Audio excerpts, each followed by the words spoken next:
Well, I mentioned this in class, but if you would, go ahead and open up to Judges chapter 4. We've already read this section in class, but I want to read it again in a sermon-type context. And so we're going to be in Judges chapter 4. Go ahead and open up to that. To those who are visiting with us, which we have lots of visitors, we always usually do on holiday weekends. We're thankful that you've chosen to be with us. We have some of our number that are out, but we do also have a lot of people that are in. And so we're thankful for your presence, whether you're a member here, whether you're a visitor. We're obviously very thankful that you've been with us. If you've been with us for any number of years, you know that I'm absolutely terrible when it comes to matching kind of sermons with holidays. And it's not because I do it on purpose. I just genuinely don't think about it. I plan my sermons out a quarter in advance, and the calendar, for whatever reason, never comes into play in that whole discussion. I've tried to get better at it in recent years. And I understand that you don't have to do that. I get that. But I also know that a day like today, these things are on people's minds, and so I see it as an opportunity to kind of address certain relevant issues surrounding those types of topics when I can. If our minds are focused on it, I want to reward that. And so today, obviously, when we talk about this subject, we're dealing with Mother's Day. And so Melina was asking me several weeks ago what I was going to be talking about today, and I told her, I said, I'm going to be discussing the story of Jael. And she said, and I quote, "Isn't that the story where a woman kills a guy inside her tent?" And I said, yes. And she said, and I also quote, "That's going to be the worst Mother's Day sermon ever." And so I bring to you the worst Mother's Day sermon ever.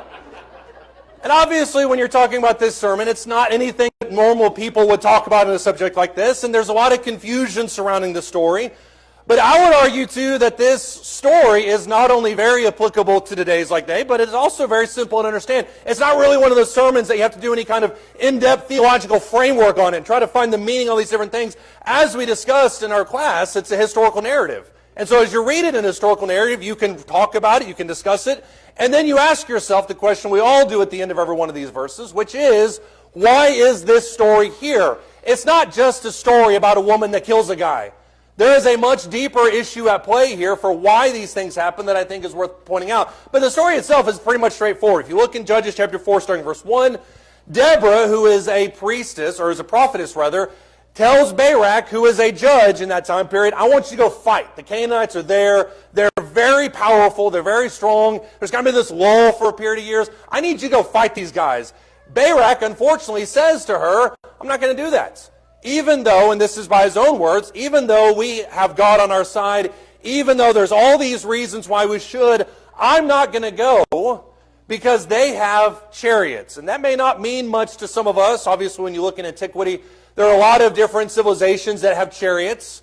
But if you look in, I think as Numbers of Deuteronomy, maybe Deuteronomy, the Israelites were not allowed to build chariots. So if you're facing an army that does have chariots, that presents a pretty superior tactical advantage on the part of the other people. And Barak wants none of that. And Barak looks at Deborah there in Judges chapter 4, starting verse 8 through 10, and says, the only way that I'm going to go out and battle is if you also come with me. And Deborah responds, if that's going to be your attitude, then you're not going to get any of the victory or any of the glory for this victory. That glory is going to go to a woman that you don't even know yet. That's how she's talking about this story. And so eventually, starting in verse 11, they go down to fight. That happens in verse 11 through 16. And it is a resounding victory. And I don't mean it's a victory in the sense of it's a little bit of a kind of a toss-up of maybe 51-49. That's not the case at all. The text indicates in verses 14, 15, 16 that not a single person was left on the side of the Canaanites, except one.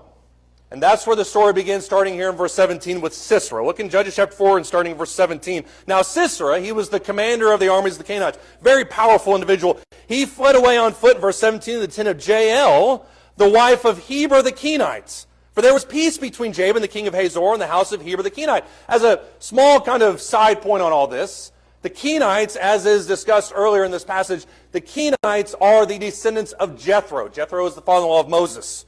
And that obviously has a lot of familiarity there. And traditionally in biblical literature, the Kenites are aligned with Israel. That's the way you oftentimes see them in cooperation with each other. The fact that this guy is not says something about the state of the house in Jael's world. Jael, verse 18, goes out to meet Sisera. Sisera is an ally of this specific family. So Jael goes out to meet Sisera and said to him, turn aside, my master, turn aside to me. Don't be afraid, which is standard trap wording. And he turned aside to her in the tent, and she covered him with a rug. And he said to her, please give me a little water to drink, for I am thirsty. Notice the switch here. He asks for water. She opens up a bottle of milk, puts it in the microwave, warms it up for 30 seconds, gives him a drink, and then she covers him. And he said to her, stand in the door of the tent, and it shall be if anyone comes and inquires of you and says, is there anyone here, that you shall say no. Notice that Sisera is completely oblivious to the danger. He thinks it's coming from outside the tent. What he doesn't realize is that the real danger is coming from inside the tent.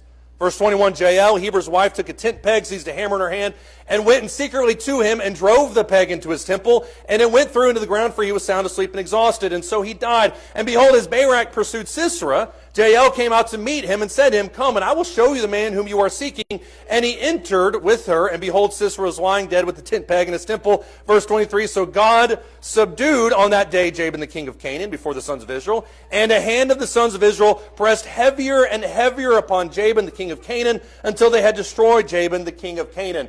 This is the story that we're going to be talking about. And I will grant you, it is not standard Mother's Day fare. It is not the type of story that when we talk about this, we address all these different flowery emotions about what motherhood's all about. That's not what you find here. But I would argue, too, that this story addresses a very real component of what biblical motherhood is all about. For instance, when I look out amongst this auditorium this morning, there's lots of very beautiful ladies. You all look amazing. But what I also see inside all of the moms, whether you're moms or not, what I see is a very real desire to protect what's important to you at all costs. And that's, I think, when you look at the notion of biblical motherhood, that's really what it gets down to. There was a story about 5 or 6 years ago, right in the middle of COVID, when all of us read the news all the time, we were all scared all the time. There was a story that came out of Calabasas, California. And there was a woman who had her 3-year-old son that was playing in the front yard. And she was inside, she was watching him through the window, and to her shock and horror, a 65-pound mountain lion broke through the gate and started attacking her son. And without thinking, this woman dropped everything, sprinted out the front door, and executed a perfect form tackle on that mountain lion, and then began pummeling it with her fists. When animal control showed up, that mountain lion was in the bushes hissing at everybody else, just like a regular house cat. That's when you talk about the strength of mothers. That's really what you're addressing, is that desire to protect, that desire to control, that desire to nurture the things that are the most valuable to that mom. And that can take lots of forms. That can be physical in regards to the mountain lion. It can become economical in regards to the management of the household. It can in regards to spiritual, where she acts as that voice with her husband and directing the affairs spiritually of the household. There's a lot of things that are involved with that. Look in Proverbs chapter 31. This is the passage, I would argue, that if you go to most places this morning, we're going to center on Proverbs 31, and they're going to talk about the virtuous woman. And there's nothing wrong with that. That sermon, I've preached that sermon a dozen times. I think sermons like that need to be brought up. But I think we have this idea of the virtuous woman as if she is somebody, as it says at the end, whose worth is far above rubies, that literally just kind of sits around with jewelry all over her. That's not really the depiction of the virtuous woman. As a matter of fact, when you look at Proverbs chapter 31, and in the first 9 or 10 verses, whenever Lemuel is being talked to by his mom, it kind of splits in that section. She's telling him all these different things in the first 9 or 10 verses that she doesn't, or that he doesn't need to surround himself with. Things that are going to sap his strength. Things that are not going to embolden him, not going to encourage him, are not going to build him up. That's a mother talking to her son. That's those first 9 verses. And then she continues in verse 10 with what will build you up. And I want to read this entire section. Listen in your own mind what he really seems to focus on. Starting in verse 10, she says, an excellent wife, who can find? For her worth is far above jewels. The heart of her husband trusts in her. He will have no lack of gain. She does him good and not evil all the days of her life. She looks, verse 13, for wool and flax, and works her hands in delight. She is like merchant ships. She brings her food from afar. She rises also while it is still night, gives food to her household, portions to her maid. She considers a field and buys it. From her earnings she plants a vineyard. She girds herself with strength, and she makes her arms strong. And she senses that her gain is good, and her lamp does not go out at night. She stretches out her hands to the distaff, and her hands grasp the spindle. Both of those are weaving tools. So she extends her hand to the poor, and she stretches out her hands to the needy. She is not afraid of the snow of her household, for all her household are clothed with scarlets. She makes coverings for herself. Her clothing is fine linen and purple. Her husband has a reputation. He's known in the gates when he sits among the elders of the land. She makes linen garments and she sells them. And she supplies belts to the tradesmen. Strength and dignity are her clothing. And I love this phrase. She smiles at the future. She opens her mouth in wisdom, and the teaching of kindness is on her tongue. She looks well to the ways of her household. She doesn't eat the bread of idleness. Her children rise up and bless her. Her husband also and praises her, saying, many daughters have done nobly, but you excel them all. And then notice where the husband's priorities are in verse 30 and 31. Charm is deceitful, beauty is vain. But a woman who fears the Lord, she's going to be praised. Give her the product of her hands and let her works praise her in the gates. What does Lemuel focus on? This is the advice that he's heard from his mom. That's what's mentioned there in Proverbs 31 and verse 1. What is the advice that he's heard from his own mother? This is it. And as you read the story or the description of the virtuous woman over and over and over again, you get one theme that repeats itself constantly through this message, which is industriousness. This is not a woman that sits idly by. This is not a woman who sits by and just watches the world pass her by. This is a woman who gets up, who does things, who makes things happen, who supports her children, and who supports her husband, who supports the people around her. That's the virtuous woman. And I would argue when you dive a little deeper into this section, what you really see is the complete and utter care and concern for the members of her household. Her husband doesn't have to worry about anything. Her children see the day-to-day activity and call her blessed. And when those guys grow up, they're looking for somebody that can handle that because that's what they grew up with. That's what they see. They watch the value in something like that. And so when you're talking about somebody like Jael, it's very easy to chalk this up with this most brutal assassination attempt in Judges history. That's all the story's about. It's not really at all what the story's about. Because it's about a woman that protected her home with violence. And yes, somebody might say, well, it's a little bit too violent. She just really endangered her family. That's not the way that the Scriptures viewed it at all. Look at Judges chapter 5, starting in verse 13. Judges chapter 5, starting in verse 13. The text that's immediately surrounding this does not categorize this as some kind of dangerous attempt. Judges chapter 5, starting in verse 13. As we talked a little bit earlier about the Kenites and their relationship, Jael's husband was the person that was trying to play both sides of it. He obviously was friends with Sisera and the Canaanites. He should not have been. Jael understood the danger that existed in that. And so in Judges chapter 5, starting in verse 13, listen to what's said about everybody else. Starting in Judges chapter 5, verse 12, rather. Judges 5, verse 12. Awake, awake, Deborah. Awake, awake, sing a song. Arise, Barak, take away your captives, the son of Abinoam. Then survivors came down to the nobles. The people of the Lord came to me as warriors. From Ephraim, those whose root is an Amalek came down, following you, Benjamin, with your peoples.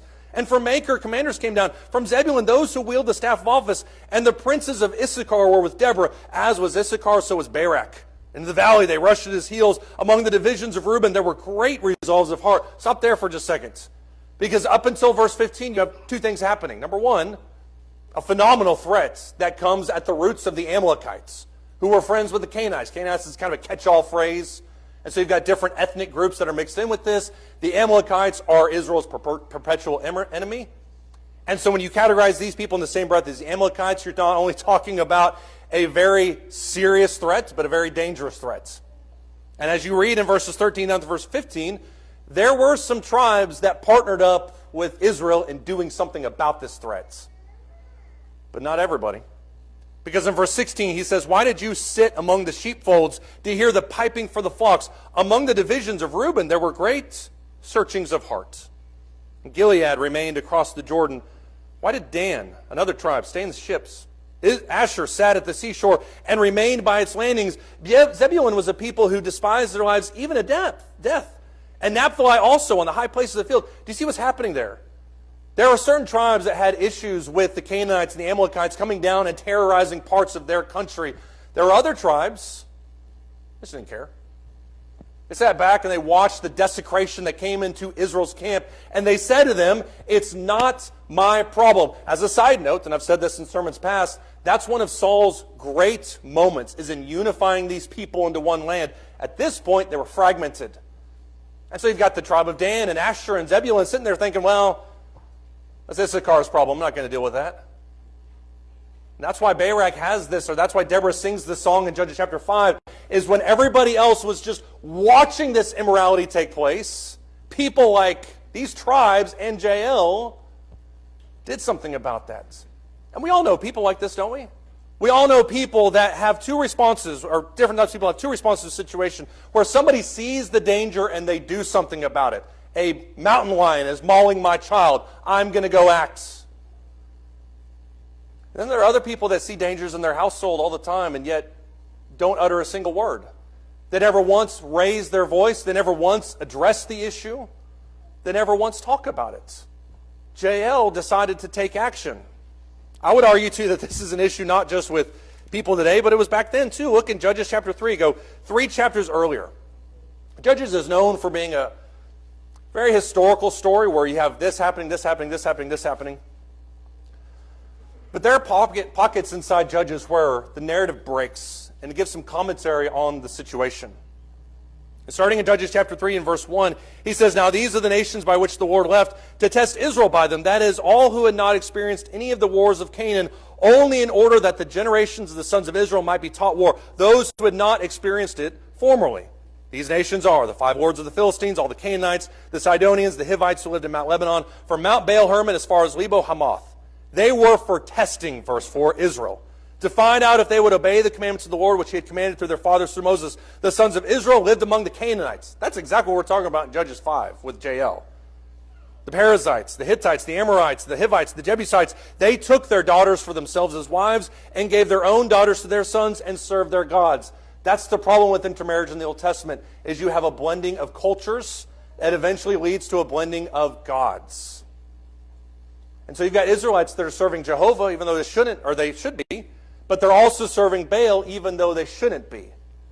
And they're serving them in the same household. It's kind of one of those situations where, well, we don't know what church we're going to go to, so go with your dad this time, go with your mom this time. We've got 2 different faith situations happening, so it really doesn't matter that much. It mattered in Judges. And as he says in verse 7, "The sons of Israel did what was evil in the sight of the Lord, and they forgot the Lord their God and served the Baals of the Asherah. Then the anger of the Lord," verse 8, "was kindled against Israel, so that he sold them into the hands of Cushan-Rishathaim, king of Mesopotamia, and the sons of Israel served Cushan-Rishathaim 8 years. Their idolatry led to slaughter, and it led to servitude, and it led to enslavement inside of the promised land. And there were certain tribes that saw that, and they said, man, when Canaanites are coming down, we're going to do something about it. And when Jael saw Sisera, the commander of the army, sleeping next to her ottoman, she did something about it. And I would argue that that's really what being a mother is all about. We talk about the domestic engineer aspect of motherhood, and that there are roles that families play inside a family. And that's one of those. Me and Melina work in concert with everything that happens inside our household, but I would argue that she has a much better grasp on the day-to-day operations of our house, and so she may see dangers that I don't see, and I may see dangers that she doesn't see. But the question is, are we going to act on that? When we identify a threat to our family's spiritual integrity, are we going to do anything about that? Or are we just going to sit by, drink our milk, and watch Sisera take a nap? What are we going to do about it? There are other people that have an argument that this situation is just a little too violent. That Jael didn't have to do what she did. She could have just arrested him, done a citizen's arrest, read him his Miranda rights, and moved on. Obviously, all those things could have happened. Well, let me ask you, though. Is that how you handle sin? There's a really dramatic section in Matthew chapter 5, verses 27 through 30, where Jesus talks about somebody who has, or who lusts and has adultery in their life. And they say, if it's not enough, you have said that it was not enough, or you have said you shall not commit adultery. That's one thing. But I tell you that anyone who lusts with a woman or lusts for a woman has already committed adultery in his heart. That's the statement. Then he takes it a step further. And he says, if your eye causes you to stumble, pluck it out and throw it from you. If your hand causes you to stumble, slice it off, throw it far from you. Our initial reaction to that, I think, is somewhat appropriate. We read that and we think, man, that's pretty violent. Is it, though, if your soul is at stake? And I'm not advocating anybody start slicing off body parts, but the things that sometimes we view as being extreme are sometimes just as necessary for us to do in our lives. There may be a situation where your child comes up and says something that triggers a red flag in your mind. And you think to yourself, man, I should really do something about that. But if I say something or if I act, well, that's going to mess up their sports. That's going to mess up their hobby. That's going to mess up their social, whatever. To me, I'll just watch it. That's a Jael moment, where we can look at the situation and say, look, I can either take action on this, or I can sit back and watch this threat take root inside my house. 2 Samuel chapter 20. This is near the latter end of the reign of David. It's another one of these stories that we oftentimes don't talk about. In 2 Samuel chapter 20, starting in verse 13. There's a rebel in the camp. David would deal with a lot of adversity in 2 Samuel that he wouldn't deal with in the first half of 2 Samuel. Second half of 2 Samuel is just one struggle after another, it feels like. 2 Samuel chapter 20, there's a rebel. His name is Sheba. In 2 Samuel chapter 20, starting in verse 13, it says, as soon as he was removed from the highway, all the men passed on after Joab to pursue Sheba the son of Bichri. They're going after this guy. Now, he went through all the tribes of Israel to Abel, even Beth-Maachah, and even all the Berites. And they were gathered together and also went after him. And they came and besieged him, talking about Sheba. They came up and besieged him in Abel Beth-Maachah, and they cast up a siege ramp against the city, and it stood by the rampart. And all the people who were with Joab were wreaking destruction in order to topple the wall. Sheba, a rebel under David's reign, has taken root inside of a city. And the city, to their own destruction, is giving him asylum. That's the situation. And Joab and his men are just hurling stones or attacking the walls. They're really starting to wreck shop here. And notice the phrasing in verse 16. A wise woman called from the city and said, here, please tell Joab, come here that I'm going to speak with you. So he approached her. And the woman said, are you Joab? And he answered, I am.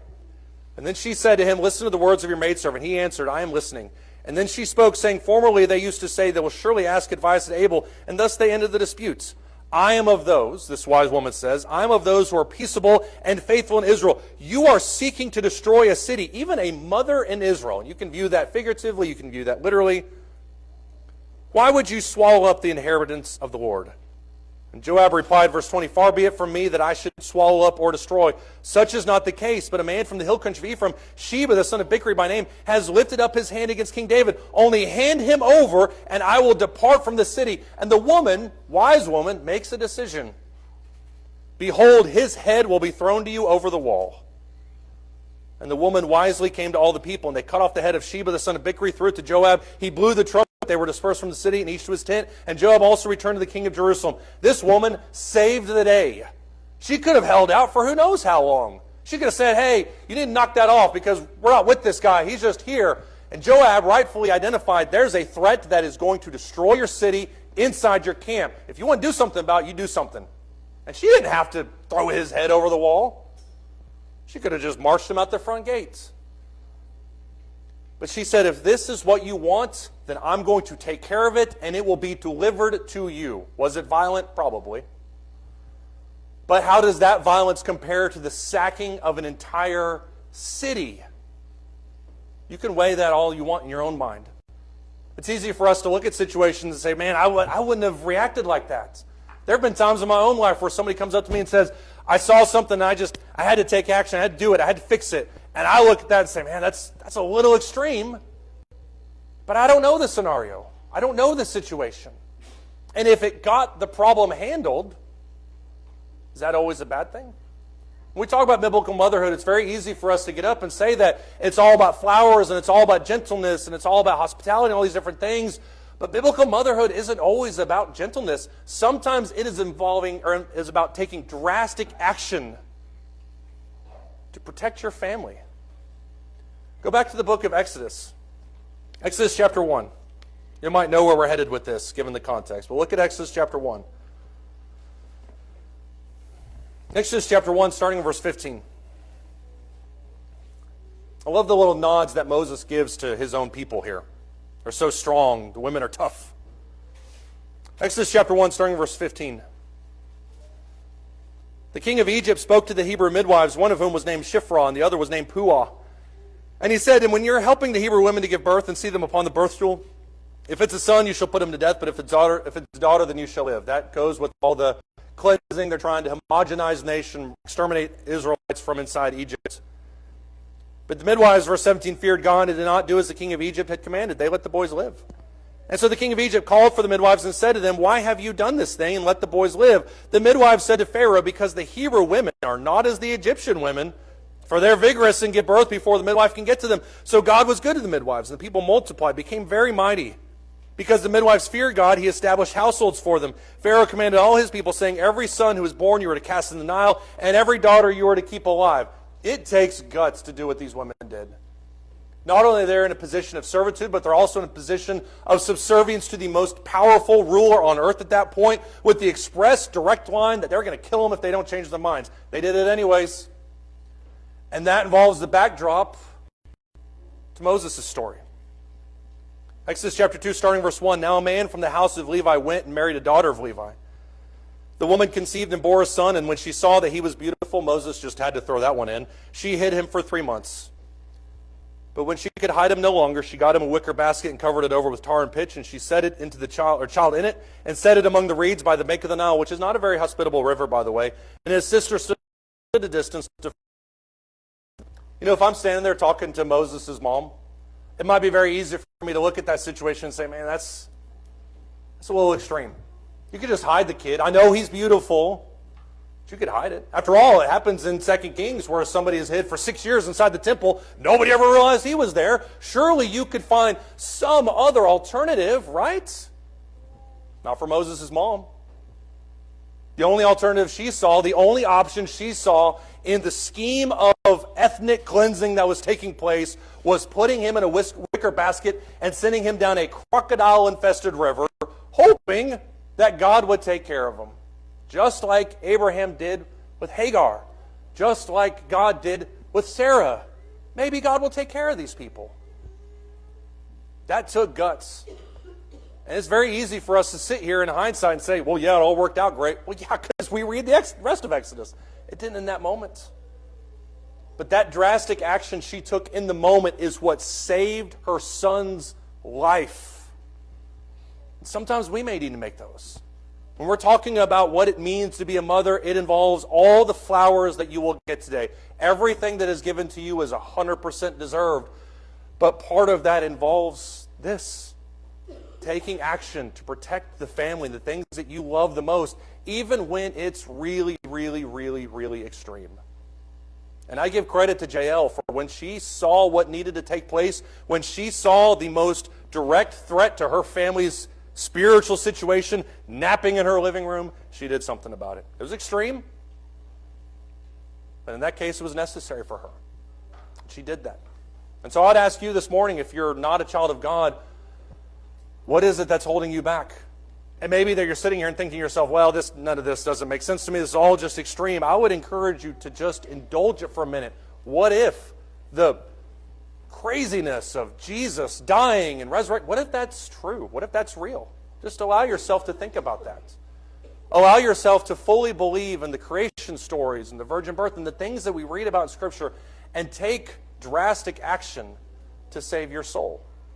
And if you have need of that, if we can help you, would beg you to come while we stand and while we sing.